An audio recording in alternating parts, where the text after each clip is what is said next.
Hola chicos, ¿cómo están? Bienvenidos sean al primer capítulo de esta sección llamada Ecos de Reddit. Mi nombre es Cherry o Cerecita o como ustedes decidan llamarme. Y aquí se contarán las mejores historias para su merced y su entretenimiento. Y hoy iniciaremos con historias de terror, donde lo sobrenatural se mezcla con lo cotidiano y el miedo acecha en cada esquina. Hoy nos sumergimos en los rincones más oscuros de Reddit, una plataforma donde usuarios de todo el mundo comparten sus experiencias más escalofriantes. Así que ajusta bien tus auriculares, apaga las luces y prepárate para escuchar relatos que te pondrán la piel de gallina. Empezamos con la herencia de la oscuridad. Siempre me consideré una persona racional. No creía en lo sobrenatural ni en las historias de fantasmas que mis abuelos contaban para asustar a los niños. Pero todo eso cambió la noche en que heredé la casa de mi tía abuela, una vieja mansión a las afueras del pueblo.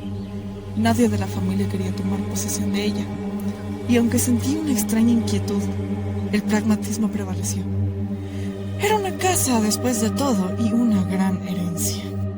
Cuando llegué, la casa ya tenía una aura extraña, como si el aire mismo estuviera estancado en el tiempo. Todo allí se sentía mal. Había cuadros antiguos en las paredes, pinturas de antepasados con ojos que parecían seguirme por cada pasillo que recorría. Pero lo más inquietante era el sótano. Estaba cerrado con llave y había un viejo crucifijo oxidado clavado en la puerta. Algo en mí supo que no debía abrirla, pero la curiosidad, esa maldita curiosidad, fue más fuerte. La primera noche fue relativamente tranquila. Los sonidos crujientes de la madera, las ventanas que golpeaban ligeramente con el viento y las sombras que jugaban en la oscuridad eran esperables. Pero fue en la segunda noche cuando comenzaron los verdaderos horrores. Me desperté en medio de la noche, sintiendo una presencia en la habitación. No podía moverme. Había algo en un rincón. Una sombra densa y oscura, con la silueta vagamente humana, observándome. No podía ver sus ojos, pero sentía una mirada perforándome.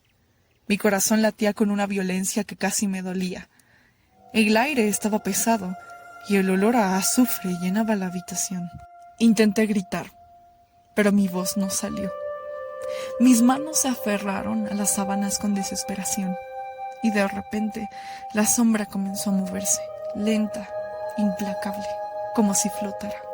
Se acercó a mí, hasta que pude sentir un frío que calaba hasta los huesos, y luego una voz, no una voz humana, sino algo rasposo, gutural, como si 1000 almas condenadas hablaran al unísono desde las profundidades del infierno.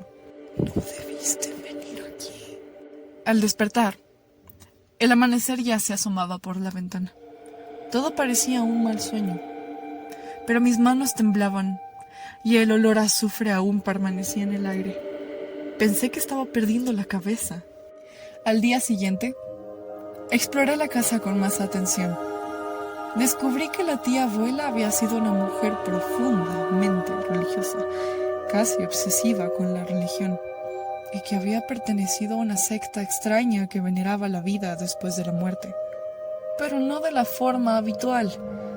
Encontré diarios escondidos en la biblioteca, llenos de escrituras crípticas, invocaciones y rituales dedicados a algo más antiguo que el demonio. El mal no era simplemente una fuerza que tentaba con los vivos, sino algo tangible, algo que podía ser invocado, algo que mi tía abuela había traído a este mundo, y yo estaba atrapado con ello. Mi curiosidad me llevó a abrir el sótano. No fue difícil. Encontré la llave oculta entre los libros de la biblioteca. El crucifijo se cayó con un sonido hueco cuando quité los clavos. Al abrir la puerta, una oleada de frío me golpeó como un muro invisible. Bajé las escaleras lentamente. La oscuridad era total, salvo por la luz tenue de una vela que sostenía en mi mano. Al llegar al fondo, vi un altar. En el centro del altar había una figura tallada en piedra negra. Era un ser grotesco, deforme, con cuernos retorcidos y ojos vacíos que parecían absorber la luz. A su alrededor había restos de sacrificios antiguos, huesos humanos dispersos, símbolos que no podía entender. Y allí, frente a mí, estaba el diario final de mi tía abuela. Lo abrí con manos temblorosas. La escritura era casi ilegible, pero una frase se repetía una y otra vez. Él vendrá por ti. De repente la vela se apagó y el sótano quedó sumido en una oscuridad total. Un viento helado se levantó y sentí una presión en el pecho como si algo invisible me aplastara.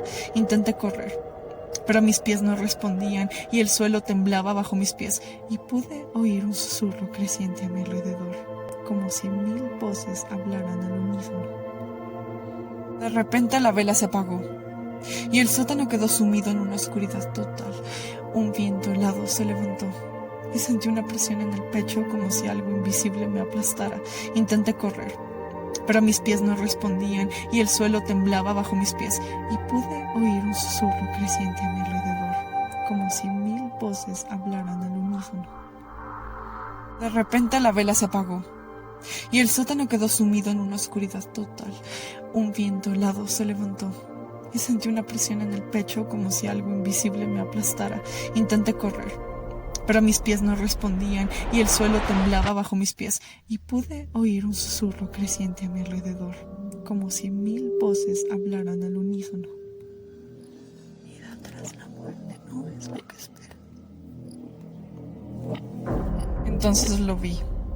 El ser que había visto en mis pesadillas la noche anterior. La sombra se materializó frente a mí y su mano, si es que podía llamarlo mano, se alargó hacia mí. Sentí un frío inhumano recorrer todo mi cuerpo cuando me tocó. No sé cómo logré salir del sótano. Apenas recuerdo subir las escaleras y cerrar la puerta de golpe detrás de mí. Esa noche no dormí. No podía. Sabía que si cerraba los ojos lo vería de nuevo. Sentí que algo en mí había cambiado, algo dentro de mí no estaba bien. Pasaron días. Mi salud se deterioraba y mi mente también. Ya no era solo la casa, era yo. Mi reflejo en el espejo comenzó a cambiar. Mis ojos, que antes eran marrones, ahora eran de un negro profundo, sin brillo. Comencé a escuchar voces, susurros que me llamaban por mi nombre desde rincones oscuros. La sombra, la misma sombra, no se desvanecía, siempre estaba ahí, acechando, esperando. Descubrí, demasiado tarde, que lo demoníaco no estaba solo en la casa, estaba en mí. La encarnación del mal que mi tía abuela había invocado buscaba un nuevo recipiente y yo lo había encontrado. La vida futura no es un paraíso ni un infierno, es una condena, una perpetua repetición de sufrimiento y oscuridad.